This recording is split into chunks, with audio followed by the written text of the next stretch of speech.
Hey guys, what's up? So today is 12th May 2017 and we will discuss these MCQs, and if you want to watch this course in Hindi, you can follow Rahul Agarwal and he makes this in Hindi.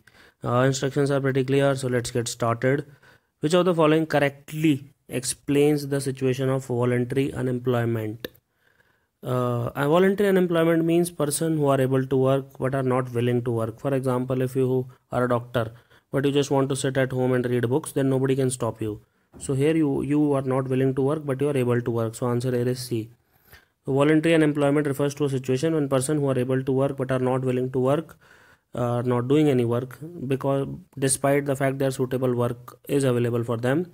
And Niti Aayog member Bibek Debroy flagged a dramatic rise in voluntary unemployment across the country, where people chose not to work below a certain income level after investing in education. For example, a doctor might do a PG, IIT Delhi graduate might do an MBA, and so on and so forth. Consider the following statements for ICT 225 vision document, 2025 vision document. It was released by Ministry of Science and Technology. It is wrong. It was released by Election Commission of India. It heralds the beginning of digitalization instead of just digitization. So this is correct. So answer here is B2 only. So ICT 2025 vision document was released by Election Commission of India. It is about setting up core IT infrastructure and process to consolidate multitude of election process and functions.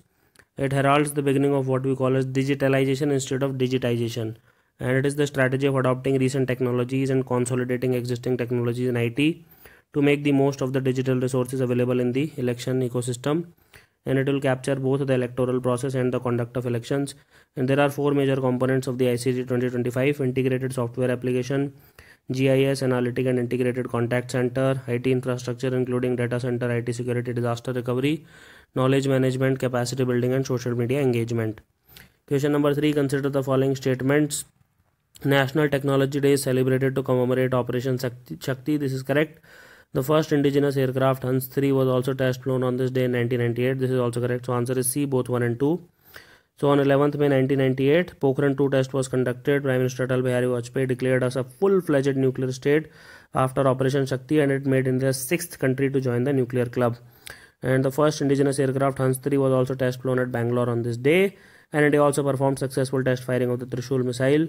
And since 1999, May 11 is commemorated as National Technology Day. Very important, please remember this. Question number 4. Which of the following statement is correct regarding National Monsoon Mission?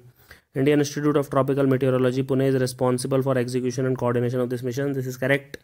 It uses two models, namely Climate Forecast System of USA and Unified Model of UK for long-term and short-term forecast respectively.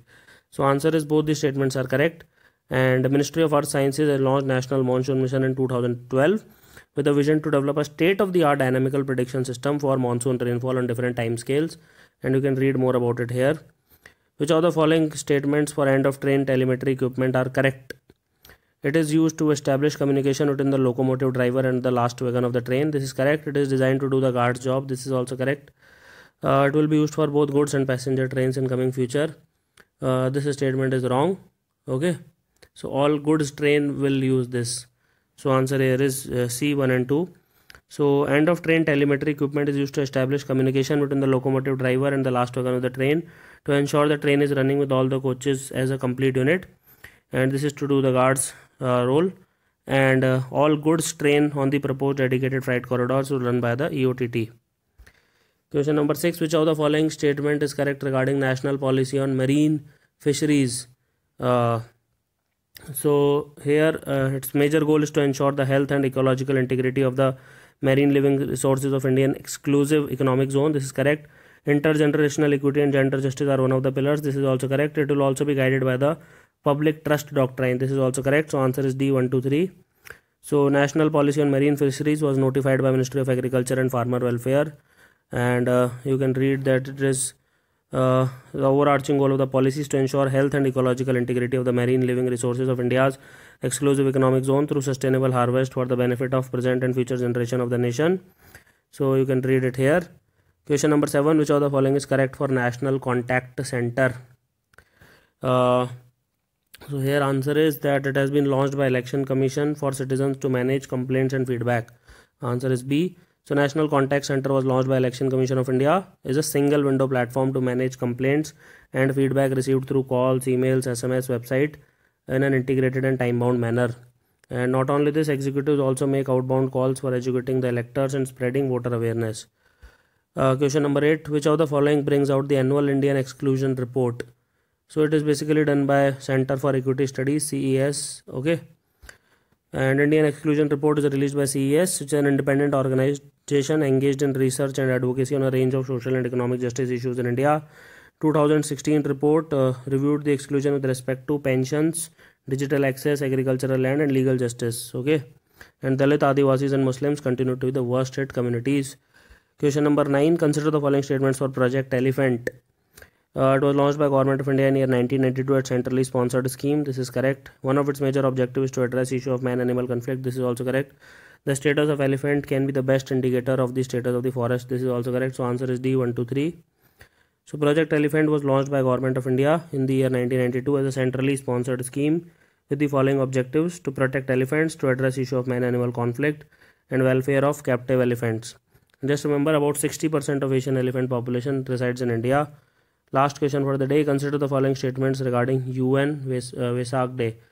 So here answer is it is the day of full moon, also known as Buddha Purnima in India. This is correct. It also commemorates the event of passing away of Buddha, also called as Maha Parinirvana. This is also correct. It is celebrated at the UN headquarters and other UN offices to acknowledge the contribution of Buddhism, which is one of the oldest religions in the world.